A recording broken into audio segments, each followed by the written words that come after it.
Good afternoon, David. Good afternoon. How you doing? I noticed what June was saying. I hope the boys play nice today. Aye, I noticed we're basically get the same t-shirts on the day and all. David and I, blowing sometimes bitch at each other like you wouldn't believe, right? But that's politics for you. And you have to understand that it's not a case of we dislike, we like each other immensely, but we don't agree on absolutely every moral thing, right? So that's what it's about. Right, anyway, folks, are we all ready for another episode of Two Boring Old Farts Talk Politics? Well, one boring old fart, right?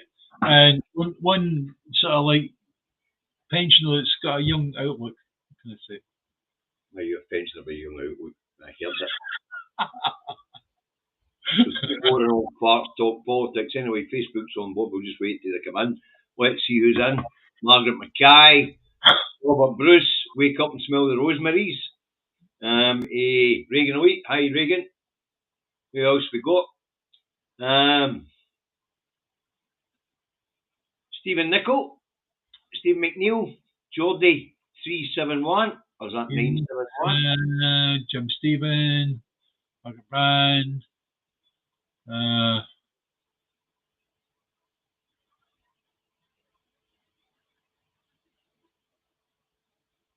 Right, Eddie Wolfbeck's in, Aki's is in, the usual, William Watson's in.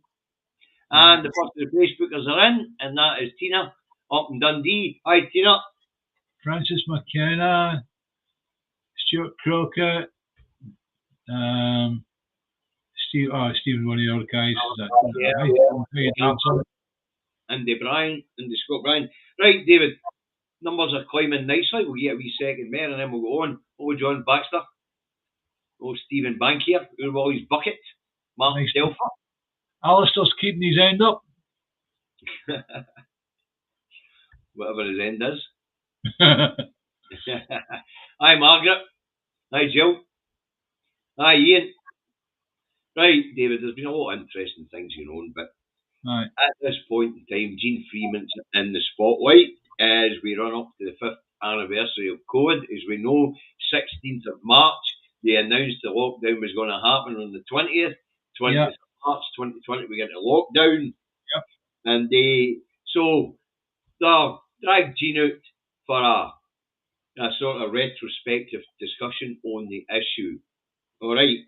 Now, what we'll do is we'll play the BBC video of their interview with Martin Geisler with Gene Freeman, and we'll stop it at certain relative points, and we'll point out some of the things that people might have forgotten in this conversation, okay? Because those who have followed me on Facebook for a long time. Also, it's wise to remember that Gene did this for back. Basically, she didn't have reams of books in front of her to consult. She was just giving it that was it. Thank you very much, Gary.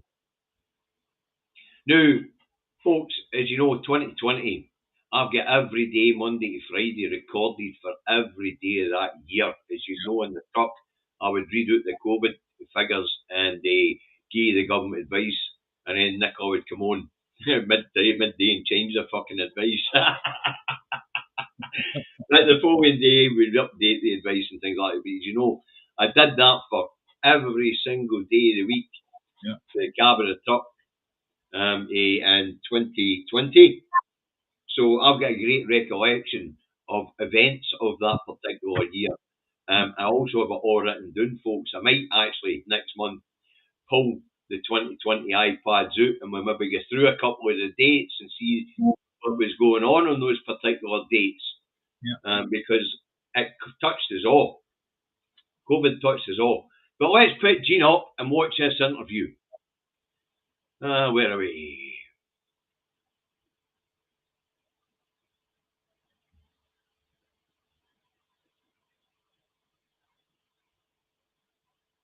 No, it's here somewhere. What one's it?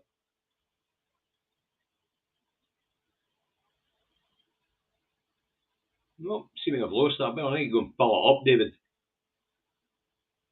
Shocker. Can't believe I lost that one. Only take me 2 seconds to get it back, folks. Right, here we go. We'll put the interview up, David. Sorry about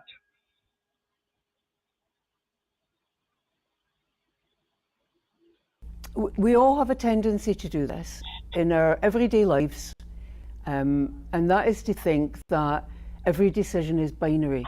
There's a right thing to do and there's a wrong thing to do.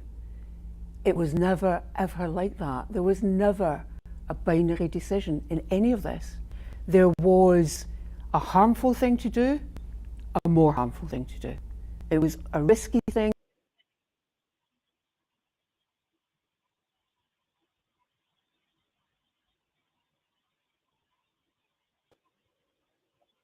Thinking you should have seen the harm, the obvious harm that would come. I'm talking, you won't be surprised to learn about care homes and the decision to take people out of the most dangerous environment, perhaps hospitals, which were full of COVID, and put them without proper testing, without necessarily knowing whether they had COVID or not, into the most vulnerable locations, care homes where the most frail, fragile, elderly population were. Looking back on that now, does that not seem like a crazy decision? In the circumstances that we were in at the time, no, it doesn't. And the reason it doesn't is because if I could have tested at the outset every single resident going into a care home, I would have tested them. But we did not have the capacity to run those tests. I'll start that up again in a minute, folks, because that's a really important point that Jean made there. We didn't actually have the capacity for mass testing until the end of April 2020. And in the meantime, if you remember correctly, folks, there was a stooshy between the health minister down that road and the chemical industry, because Matt Hancock lied to the public and told the public that the chemical industry didn't have enough reagent to be able to produce tests for mass testing. And the chemical industry came out in the press the following morning and said, what the fuck's he talking about? They haven't even spoke to us about reagents. We'll get reagents coming out with ears. Yeah. Out their ears. But there are a couple of things to be said here. Jean's right, they didn't have the capacity, but you've got to remember as well, the opposition parties were pressurising her at the time to clear bread blocking. Yes, that's right. So at the time, there was no capacity for mass testing, and she had to make decisions based on the information that was in front of her. Hang on, it's maybe my memory of it all, right? Jean was the health minister at that time, or was she? Of course she was the health minister at that time. That's why they're interviewing her. Who was the last that got her books because she went and visited her second home? What was she called? That was Catherine Calderwood, and she was the she held the position that Jason Leach took up as chief That's right. Chief medical advisor, if you like. Chief medical advisor. That's right. Sorry, I'm just getting. Maybe some people have got different memories of things, and I be honest with you, somebody that's scratchy for me. So carry on. That's why I wrote it all down, and that's why I stopped to remind people of the circumstances at the time, David. Yeah. You know, I mean, when it comes to all the iPads that I've gathered up over the time that I've been doing this, probably 2020 is probably the most important year of keeping a journal. Yeah. As far as I'm concerned. Yeah. Process them. There will be people watching this who are still very angry about what happened, bereaved people who are still very angry. Can you understand their anger? Oh, I absolutely can. I absolutely can understand their anger. Of course I can. That doesn't diminish their anger, nor, I'd say, does it diminish what I'm saying to you. I made what I believed were the best decisions with the information I had at the time. And as I could improve the circumstances, I absolutely did. But there is no getting away from the fact that people died, people were harmed, and there is a long-term impact. On young people, on schools, Jason Leach has said. Right, now on that, people died, folks, just so you know, so far, and remember it's still happening, so far 16,000 people have died of COVID in Scotland. And there are multiple people living with long COVID. Yeah. And, it's still going. And here we go again. We've got another year coming up when it's going to be nice and sunny. And loads of people are going to come from different parts of the world or different parts of England or whatever in Scotland. And it's like, are we a big petri dish? Well, it's the same for everywhere, David. Yeah. Humans interact, and there's always a risk there. We know what happened when the white man went to visit the African continent and the South America and that for the first time, taking European diseases with him, but not just that, contracting diseases that were there. But that took months and months and months. Nowadays, if that had happened nowadays, would I had planes? Would I dropped in on planes and there'd been like a It would be quicker, David, yes, it would be quicker. Right, let's look at this point. It's relatively recently. I made some missteps. What we did because of the knowledge we had at the time. I don't know if we do it the same way again because we have different knowledge now. He says, I wonder if closing the schools is something that we'd reconsider. Do you think that might have been a mistake? I think it's something worth reconsidering. I don't know, because I'm not sitting now with all the information that I had then. In 5 years, I don't remember it all. So I can't say for sure that was the wrong decision, but I think it is a decision, actually many of them are probably worth a reconsideration, and there's certainly things to be done to prepare us to be in a better starting place than we were for the next pandemic that will come along. Yeah, I think this is confusing, right? Okay. We look at it from the point of view of closing the schools, as if they didn't close the schools. They most definitely did close the schools, and it was the Tories and all the rest of it. If I remember correctly, they were going, "What are you doing? Get the schools open, right?" And the proper advice that was being given, even when we were talking about ourselves, is that schools are a big petri dish. That was the thought at the time.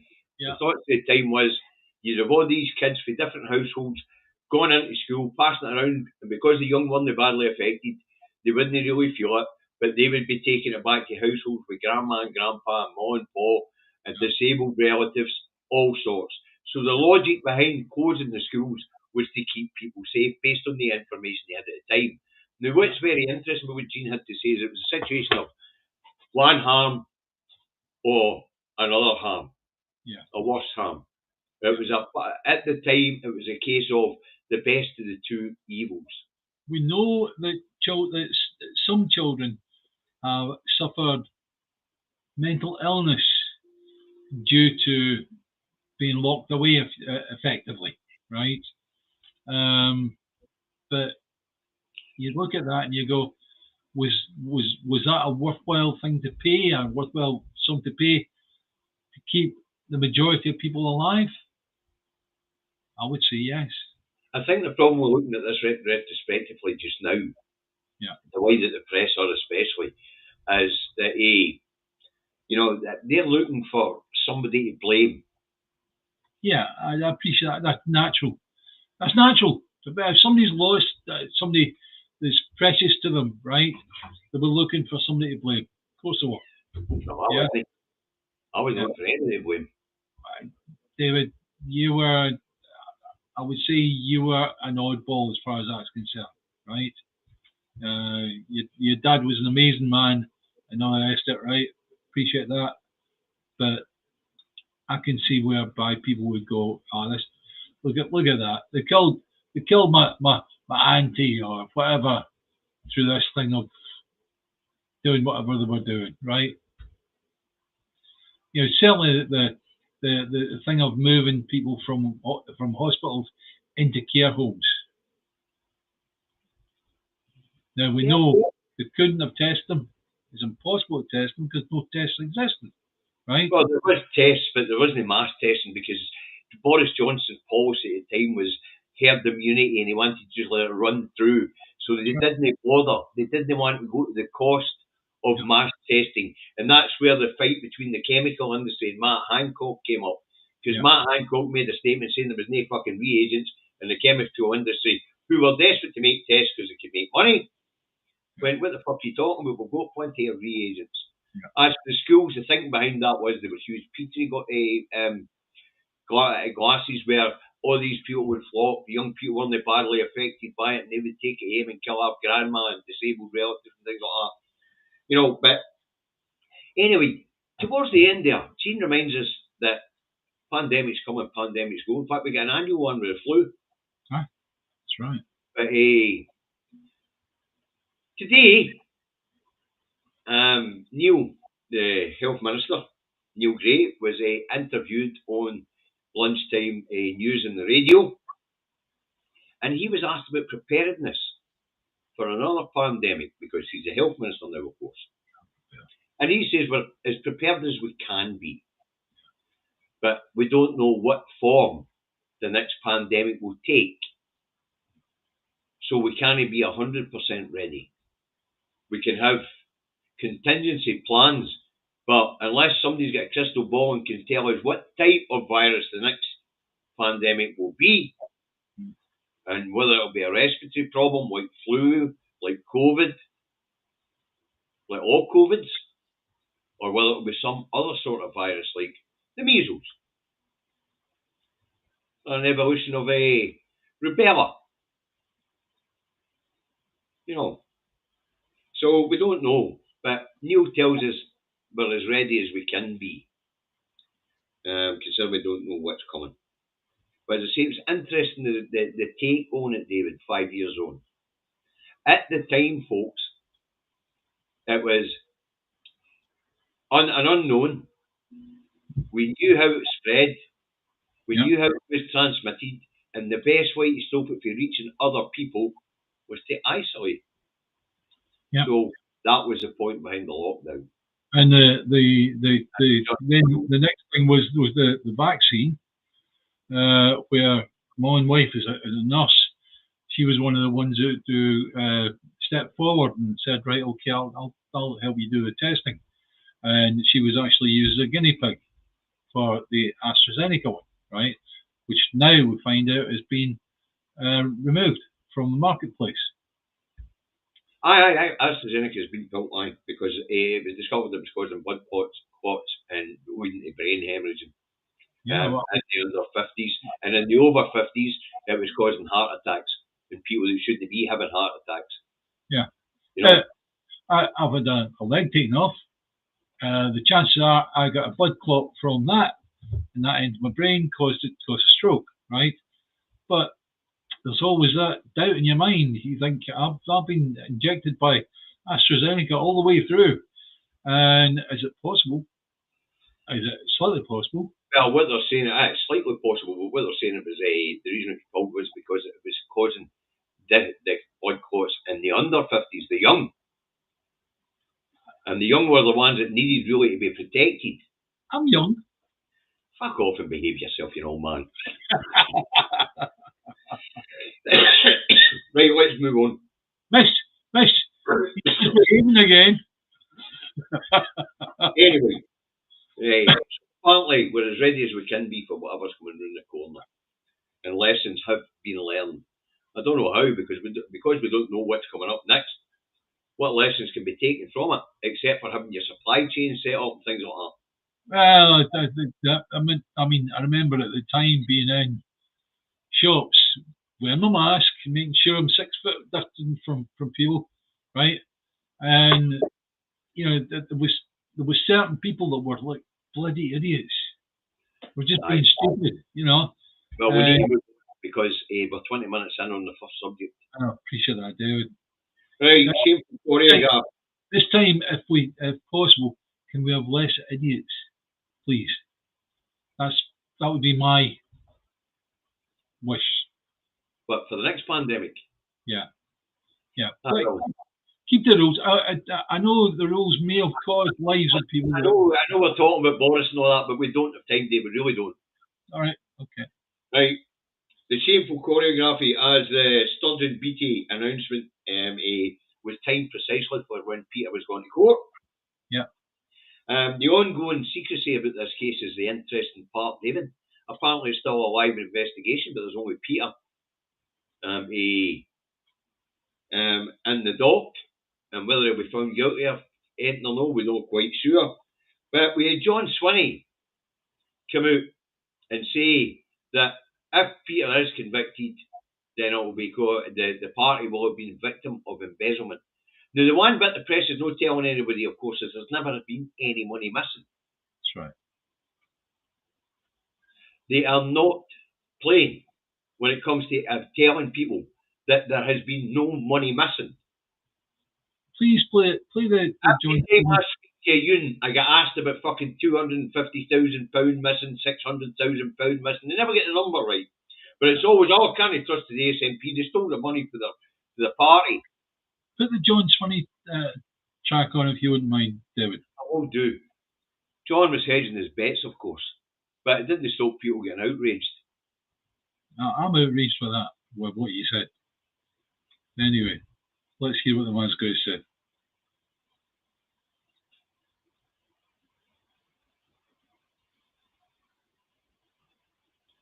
There are live proceedings underway, so there is a limit to what I can say, even as First Minister, about an individual case upon which the courts have got to determine. But what's clear from today's events is that the Scottish National Party has been the alleged victim of embezzlement. That's what's clear today. And this investigation has been very difficult for the party. It will have raised doubts in the eyes of members of the public. But I think what members of the public will see now is a party that's led with the strongest and highest standards of governance that I bring to the leadership of the Scottish National Party, and for the way in which we handle the financial contributions made to our party, how we campaign, and crucially, how we lift hope and sights within the public in Scotland. And I think that's the opportunity that now is available to us as a party, that we can communicate directly with the public without the implications of this investigation hanging over us. Anyway, right, dead simple, right? Effectively, we've got John Swinney, the First Minister of Scotland, effectively saying, allegedly, right, that the SNP was run by bad people and is now run by good people, right? And that grinds my fucking gears, right? Nicola Sturgeon has done no wrong. She ended up with a forensic tent that's used for blooming find the bodies or whatever, mass murders, right? Up against the front of our house, and policemen walking about with blooming shovels on their shoulders, looking as if they're going to dig up bodies, right? What he should be doing is, he should be saying what happened to Nicola Sturgeon and Mr. B was absolutely ridiculous, should now have gone through this whatsoever, right? Instead, what he's saying is, the implication is that we were done, that the SNP were done. We know they weren't. David and I both know they weren't, because we've seen the books, right? End of story. Well, you see the two folks, the other presenters, decide to pop in for a second. Yep. We want so, to on. The other thing he didn't take the opportunity again was make clear to people that money was never stolen in the first place. Yeah. Yeah. And that it's an alleged embezzlement. He didn't have to say anything about that. What he should have done was, he should have said, right, okay, we can now draw a line on this. He said it was a dreadful situation. The SNP's been put through. End of story. Aye, that's the work, Tate. Yeah. Right, let's move on. Pure piss propaganda in two of the main union rags in Scotland, the Herald and the Scotsman. I'll give you the headlines, David, okay? Right. nearly half of Scots would back charging tuition fees. That was the Herald. And the Scotsman, nearly half of Scots would back charging tuition fees. Right. Now, So the operative word here, as you'll know, right, is the word nearly. Nearly half. Aye. Now let's put it the other way around. Over half don't agree with it. Yes, that's right.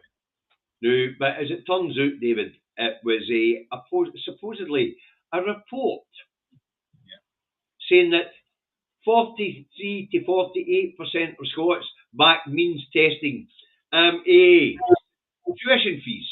So free for the poor and no free for everybody.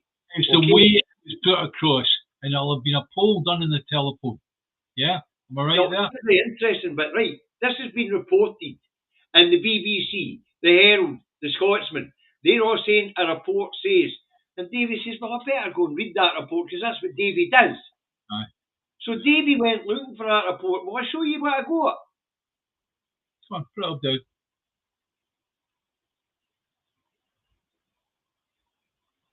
I asked who did the latest report, okay, on tuition fees and the idea of charging tuition fees here in Scotland. So what did we get coming back on the internet? I'll put it up. The most recent report on university funding in Scotland focuses on the problems facing Scottish universities, was published by the BBC News on March 16, 2025, highlighting a financial crunch point and potential job losses. Right, and the BBC report indicates that Scotland's universities are facing financial crisis, including potential jobs. Now, what was the source of this report? It doesn't tell us what the source was. So I had to go looking. And it turns out it wasn't some sort of government report or a think tank report or anything like that. It was an article in The Guardian. By Severin Carroll. Yeah. And they apparently did a wee bit of telephone polling for his report, a UK-wide. And this was a spin on it, because one of the sub-questions was about tuition fees in Scotland and should they be means tested. Remember that the important thing is, David said it's the UK-wide, right? You can imagine if he made a phone call to anybody in England, they would go, bloody Scots, they get away with their tuition fees free of charge, and we have to pay for our kids to go, right? And it was interesting because it was absolute bollocks. There wasn't a report. Yeah. Now, we do know universities are in trouble, but they're in trouble because of Brexit. Yeah. All the European students are not coming here. And then, of course, if you're an international student looking at the cost of living crisis here in the UK, cost of accommodation, and the change to immigration rules, meaning if you're a postgrad, you can't bring your family with you. You're not fucking coming here. The last time I was in Glasgow Uni, the setup they've got for the where the kids stay, there's a lot of the kids were Chinese, because the Chinese have the money to actually send their kids to Glasgow and pay for all that and pay all the stuff for the cost of stuff, right? So, and I would imagine that it's the same right now. Well, anyway, as I say, it's interesting that it's being reported that a report, which isn't a report, it's an opinion piece by a reporter for The Guardian. That's what it is. Yeah. I'm surprised that Severin Carroll... it's being portrayed as a report by some trustworthy body here in Scotland. No, but I'm surprised that Severin Carroll's done that, because I've read several of his articles in the past, and he's always been good and fair. This seems pretty unfair, actually. Seems a wee bit out there, actually, but for the Herald, the Scotsman and the BBC to make it out as if it was some sort of report rather than an opinion piece by a Guardian reporter is the point. This is propaganda fish. And the reason behind it, David, their preparedness for education cuts in their spring budget. Right. Or spring statement. Yeah. Because apparently England and Wales, the education budget's going to get battered. Yeah, well, that means Scotland's going to get bad. Time for independence Independence. Come But on, the guys. interesting thing about it, David, is the state of education doing that road already. Yeah. And of course, by cutting the education budget, you're actually hampering the economy in the future. Yeah. It's going to get to the point where the monkey's no fucking clever enough to fill out the paperwork and operate the machine. Just as well AI's coming in. Aye, that's right. It's true. But it's just pure bullshit and lazy. BBC could have went out and commissioned somebody to do a report into the state of universities instead of reporting on an opinion piece by a reporter in The Guardian who was talking about the troubles of universities UK-wide. The reason why the UK, why the Scottish universities are doing so badly, and that's all I'm interested in, right, is Brexit. End of story. End of story. Yeah. And to change the immigration law as well down that road. We don't have any control over that.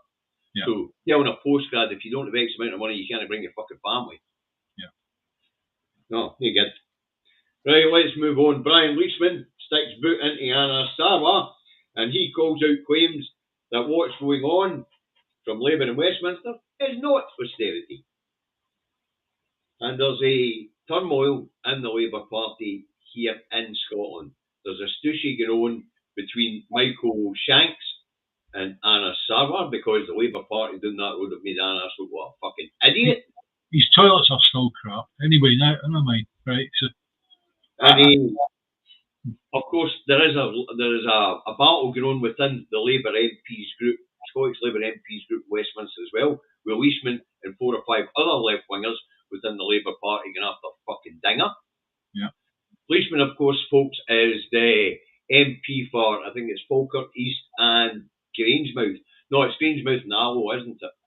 Yeah. Anyway, he himself has said that he was electing the false prospectus because he went out and told the people in that constituency that his party was going to save Grangemouth Refinery. Yeah.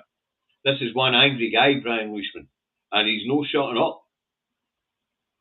Oh, good. Very good. But at the end of the day, do you honestly think that even though he will complain about it, do you think that's going to save him? No. I don't think so. I think people will just go, you know what? You're probably a whip 10 off him. Yeah. No, but we're talking about if when a next election comes, we're replacing general election for this man, right? He won't get elected. In fact, Labour may not get very many people elected whatsoever after this. Well, as I say, I put this up. It's not like Lorraine Logue. Hi, Lorraine. It's not austerity. It's genocide under Labour Tories. It is eugenics at play. Yeah, it's eugenics at play, but still in all, you look at the word when Anna Sarwar says it's not austerity. Well, you look up the word for and the austerity, dictionary. It's austerity. It most certainly is. But we'll get to what Rachel Reeves is up to shortly. Now, there's real turmoil. There's real turmoil in the Labour Party here in Scotland at this point in time. Real turmoil. As we know, Neil Findlay's just resigned from the party after 35 years. Yep. Prominent big beast in Scottish politics. No UK politics, but Scottish politics. So there's real trouble. They're plummeting in the polls as well. Yeah. And we better address this eugenics and ethnic cleansing sort of shite that's flying about. Yeah. That is a form of eugenics, and what they're doing is, well, taking £46,000 off the poorest people and the least amongst us, driving them into despair and into extreme poverty, and then at the same time they're going to introduce the assistant dying bill and get them the way out. It's a holocaust without having to round them up and stick them in the fucking gas chambers.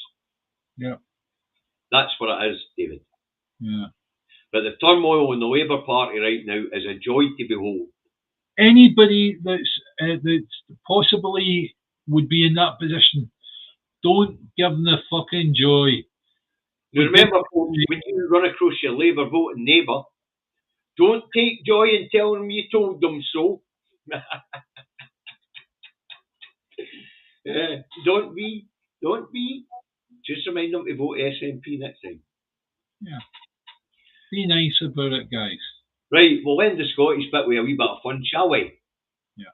Shall we watch some tower blocks being blown up, David?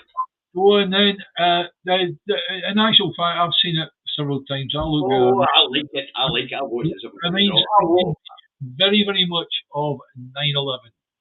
You know how much I like blowing shit up, so this is good. Yeah. So where are we? Glasgow tower blocks come down. Was it light up the sky with Benwell fireworks by any chance? It was daytime. But if you notice, David, watch the pops coming out of these towers as it drops. Very reminiscent of 9/11. It would appear that the demolition industry has learnt a lot from 9/11. Anyway, I'll play it. Okay. I can imagine they actually play it inside the park. Here we go.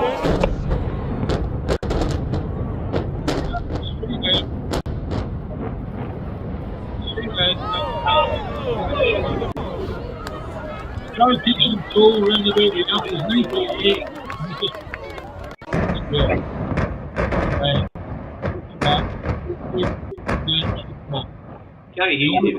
The only way that can possibly happen, the only way that free fall can possibly happen, is through demolition. Well, as I say, I could watch that all day. It's just brilliant. I just love it. And as I say, it would appear that the demolition industry has learnt a lot about using a thermite as to blow things up and bring them straight down. Straight down. Thermite is what they used. They used a form of thermite to actually weld rails together, don't they, for the railway industry? Yeah, when they're bringing two rails together, they put the big pot and the guy throws the thing and jumps out of the way. That's thermite. I don't know anything about building railways. I was a driver. Yeah, it's just that the temperature gets up to 4,000 degrees, and that's the important part. You'd get at that temperature, of course it would. Yeah. If it didn't melt it into oblivion. But I just like watching shit blow up. It's good fun. That's the reason why I'm deaf, because I'm an audio engineer.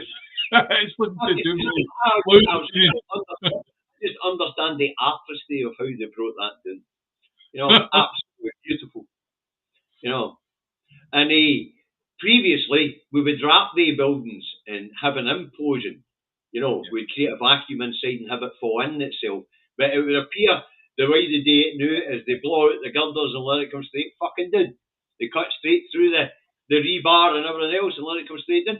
It's a wonderful development. As I say, don't get me wrong, the science involved in vacuum wrapping one of these places and bringing it down in itself with an implosion, that's also good fun. But I just love watching them fall. And the bangs are no bad either. I quite like the bangs. Anyway, that's the end of the Scotland section, folks. And I'd just applaud them getting blown up in the fucking look all day. This is my friend. What can I say? Listen, puts a smile on my face. Right, let's move on. Speculation over spring statement during Wednesday. Right. So, as I say, everybody's speculating about it. So what's in it? What's in the spring statement? Allegedly. Because it's no Wednesday yet, but everybody's got their crystal ball out.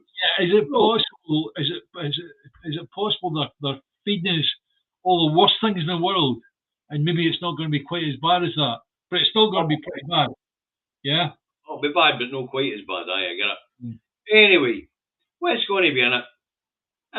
Welfare spending is going to get slashed by 5 billion by 2030, which means the poorest are going to get smacked fucking hard.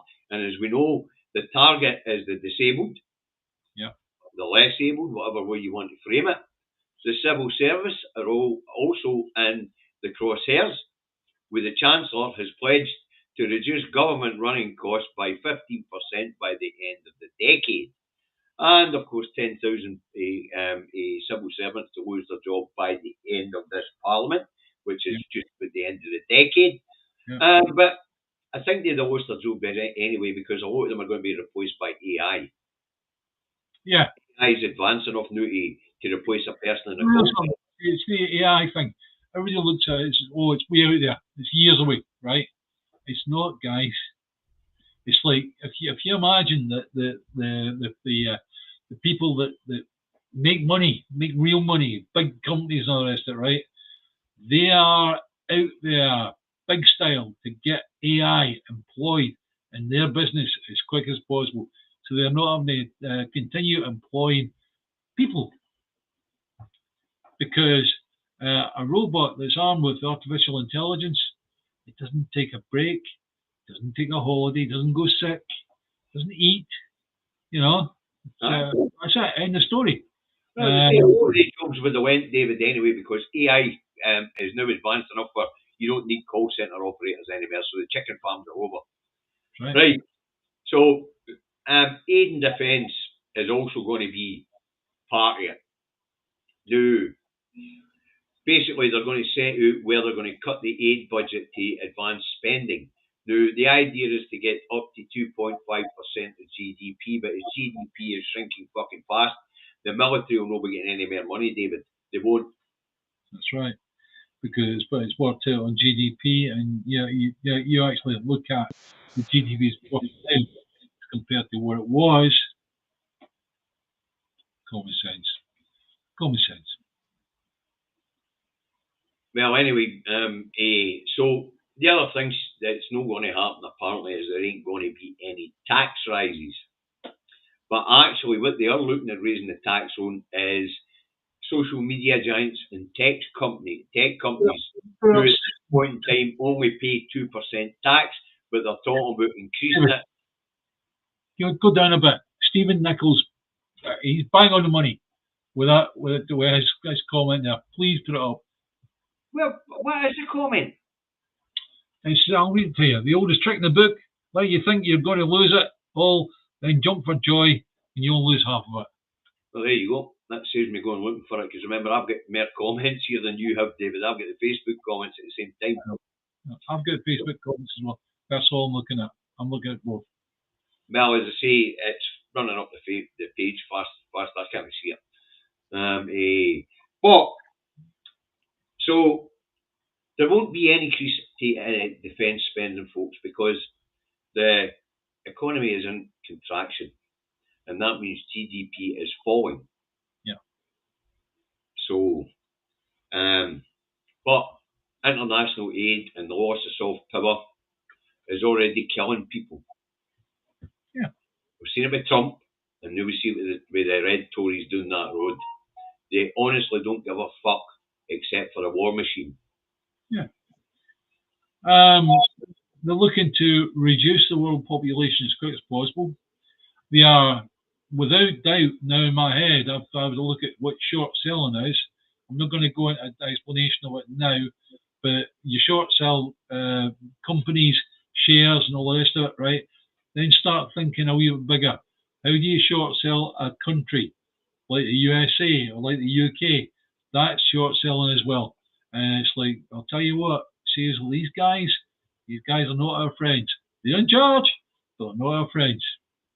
And of course, this particular incarnation of the Labour Party is behaving a bit like Trump. It's authoritarian. Yeah. And now we've just had their version of Doge. And we've had Sarwar up here saying if he wins the election up here, he would introduce a Department of Government Efficiency here in Scotland. Another thing is called Mark Telfer says AI producing products that no one has an income to buy is a dead end unless they bring in UBI. I don't think they'll bring in UBI, Mark. I think in actual fact they'll do it and they'll run it until eventually there is nothing. And then that's the point that when the idiots who have been in charge will come in like the 7th Cavalry and say, oh, we've got the answer. Right. The one area she is looking at putting tax up is an area where she won't touch because of Trump, and that is tax on tech giants. Believe it or not, folks, tech giants here in the UK only pay 2% tax. Yeah. 2% Yeah. They're the richest corporate bodies in the planet, and they're paying fuck all in tax. Nothing. Yeah.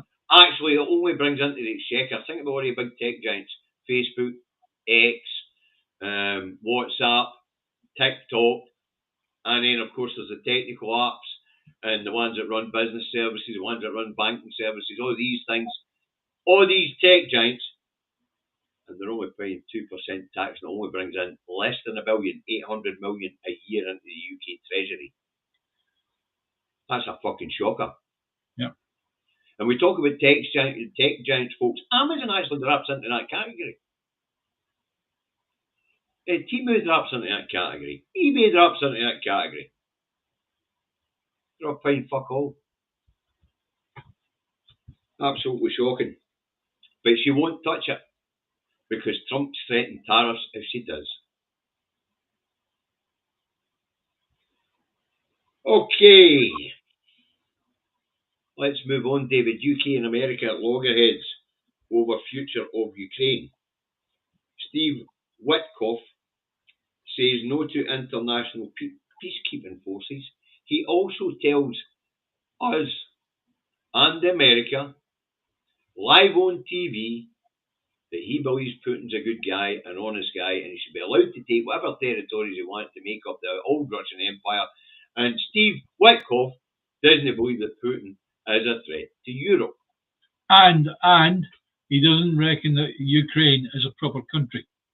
No, he does not. And he says that a Starmer and the European Union's idea of an international peacekeeping force in Ukraine is childish and poorly informed. Amazing.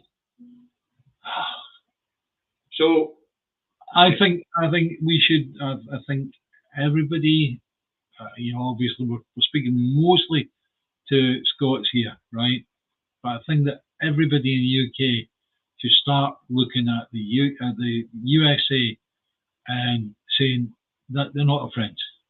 The old relationship was never there. Right? I've got more to do with Canada than I do with anything America. Canada, you look at it, it's got healthcare, same as ours. Well, as I say, it's got the same political system as England, actually. But what do you call it? It would appear that America's gone rogue. Yeah.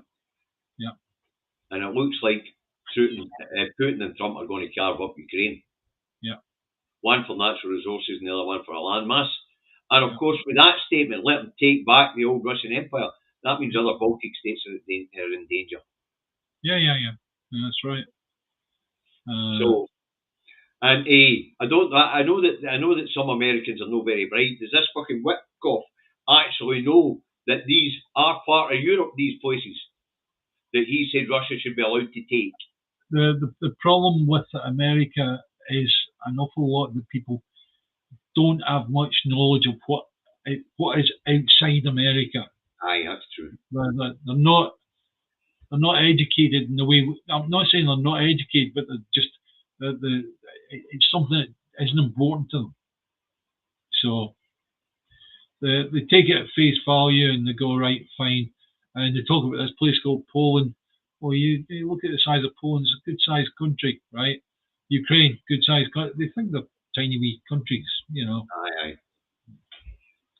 But of course, the new temporary or stand-in Premier of Canada, Mark Carney, the carry on with America has prompted him to call a snap election. Yeah, he wants. There were two elections anyway, but he's requested Charlie dissolves Parliament so that they can have a snap election within 4 weeks. Yeah. Or in 4 weeks' time. Yeah. So that Mark has got a full mandate from the Canadian people to deal with Trump as he sees fit. That's right. If I was the Canadian people, I would definitely vote for this guy. He's a smart cookie. And when it comes to finance, if there's anybody going to bust America, and bring them to their knees so that they get rid of Trump, Carney's a man for a job. Yes. Not saying he'll succeed, but he'll make things very, very difficult for Trump at all. The setup that could make things very, very difficult or untenable is Europe. Well, that's the other thing. I mean, it's not just the Canadians that are boycotting American goods now. It's happening right across Europe. Yeah. And then what do we see in the papers this morning?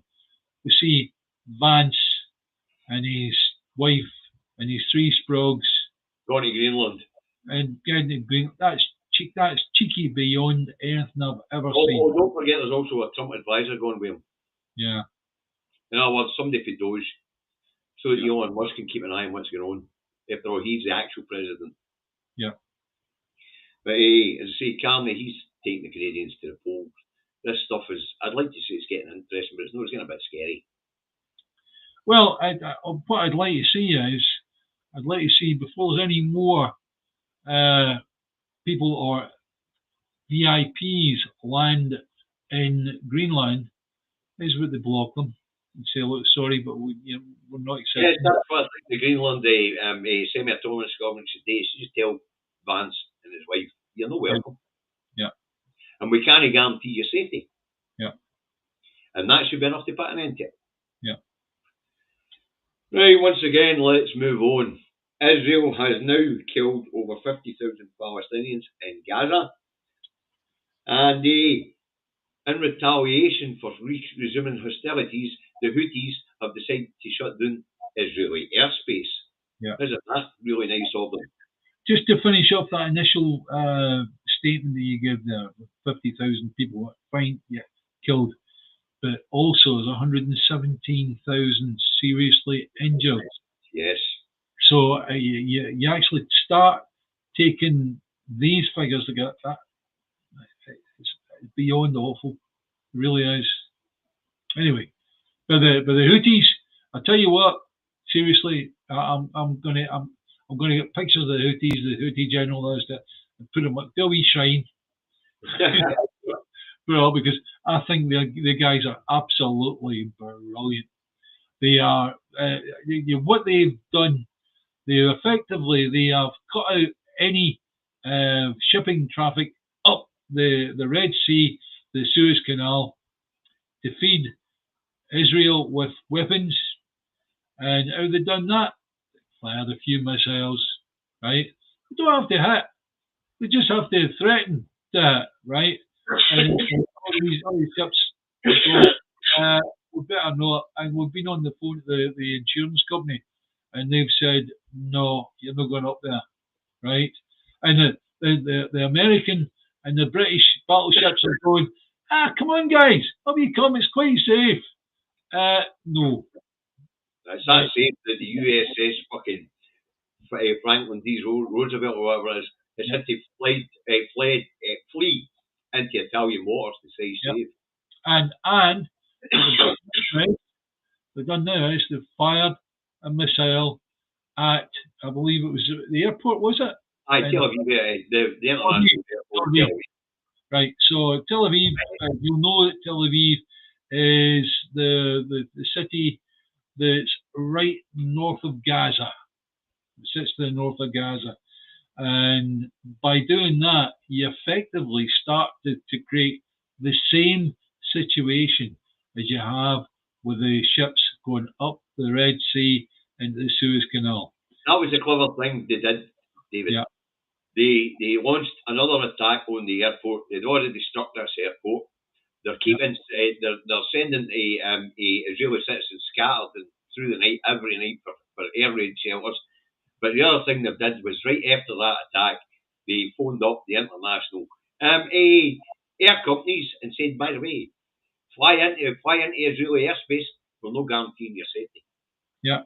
They basically pulled the same stunt as they pulled in the Red Sea. Yeah. And Israel's economy is on its last legs. If it wasn't for American and UK support, it'd be fucking down and out already. Yeah. Which brings us to something you were telling me, David, that 47% of intelligence flights over in Gaza were carried out by the RAF, which is absolutely ridiculous. I mean, at the end of the day, it's like, here's us as British citizens, they call us, right? And we are saying, recognise Palestine, recognise the people of Palestine, right? And yet we've got RAF going up there, carrying out surveillance, and so the IDF knows where to target. Right. Fucking ridiculous. Yep. It is. I appreciate that these people that are flying the surveillance things, they're under orders, something like that. And I appreciate that being under orders, they've got to do as they're told. No, they don't, because they know that they're doing is breaking the Geneva Convention. Right. So it would be illegal for them to say, no, we're not doing this. Right. So what we doing? What we doing? It's like But you see, what's interesting, David, there's a new team of lawyers called the 195 something, who are trying to bring people, countries that are complicit and the leaders into The Hague. Yeah. That's a great thing. And of course, folks, we all carry on boycotting Israeli goods. Yeah. And companies who support and supply Israel.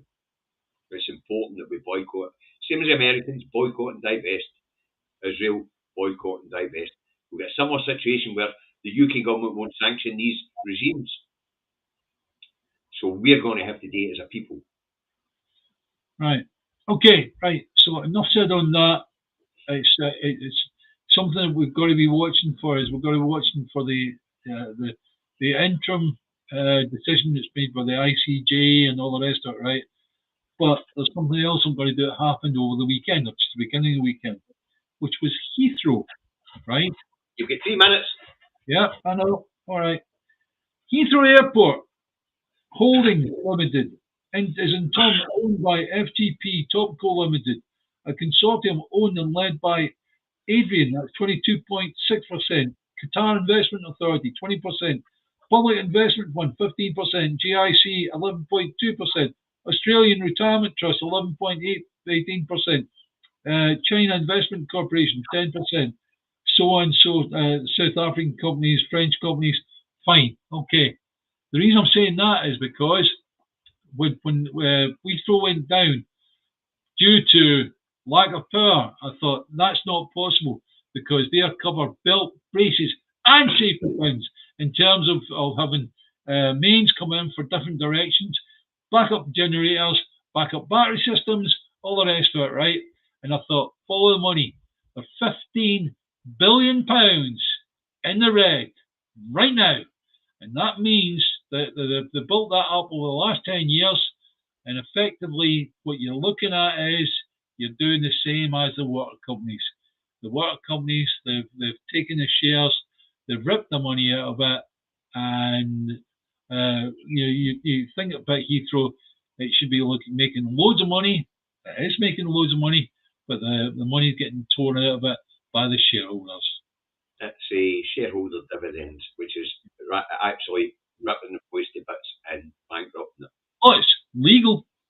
No, it isn't. In actual fact, it isn't legal. You're not supposed to take dividends out if the company is in the red.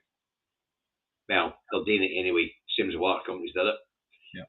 But I don't see why they would shut the airport down for debt. It surely makes sense to keep it going, to pay the debt. David, if you imagine, we haven't got to the bottom of it yet, right? But we know that the company is in a lot of debt. 15 billion. That's not 15 million. 15 billion. Right, Margaret, catch you later. Aye, 15 billion. That is a lot of money. It really is.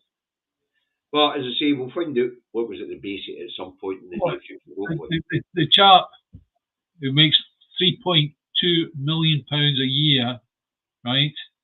Who's the CEO of the Heathrow Holdings, right? He went to his bed Oh, no one. The fucking airport was shut. What you want on my day? David. Somebody in a situation like that makes £3.2 million. Now, that being. Listen, somebody phones me up and says, listen, Gaffer, don't bother coming to work today. The electricity's went out, the airport's shut. I'm going back in my fucking bed. David. Well, which is the way it is. Anyway, that's what we've got for you today, folks. We hope you found it interesting. We hope you found it informative. We hope you found it entertaining. Yeah. So, Heathrow shut down. We don't know why, but we know it wasn't power. Because the National Grid have told us they'd plenty of power. By the way, just to let you know, transformers do go on fire from time to time, right? But they're wired up in such a way that they're easily and quickly changed out. So the Andy Scott Bryan has actually said, I think that the airport using only one transformer now after the second went on fire. No, in actual fact, you would expect that with a football stadium, a decent-sized football stadium, not with something that is like mission critical, like the biggest airport in the UK. I did say 3 minutes, you're on 4. That's enough. I've got fucking work to go to. You just don't like me talking, do you? You bugger. No, it's not that. That wasn't interested in the Heathrow story. I don't give a fuck. Just another kicking Rachel Reeves off. Do look online for the latest news about the Italian conference. Reference the pyramid, big pyramid on Giza, which has got these pipes that go down 640 meters. I tell you what, it is so good. It really is, because David. No. Don't have time. I've got work to go to. Say goodbye. Blows a hole. And the old stories that we had about the Egyptians. The Egyptians didn't win the David, I need to go to work. Say Right. goodbye. If you want to talk about this, you can always get into the studio, open up and carry on. Independence. And keep rising the price, folks. I'll wait and schedule Thursday's programme, and I'll get this one off down his own rabbit hole somewhere. By the note. No, David, honestly, if you think this stuff's interesting, you think the viewers are interested, get into the studio. They tell me your wee programme went well the other night. Get an update. Did you watch it? No, you didn't. So fuck off. Fucking right. You need to watch my programme. Get it round here. Wednesday morning. Don't be fucking late.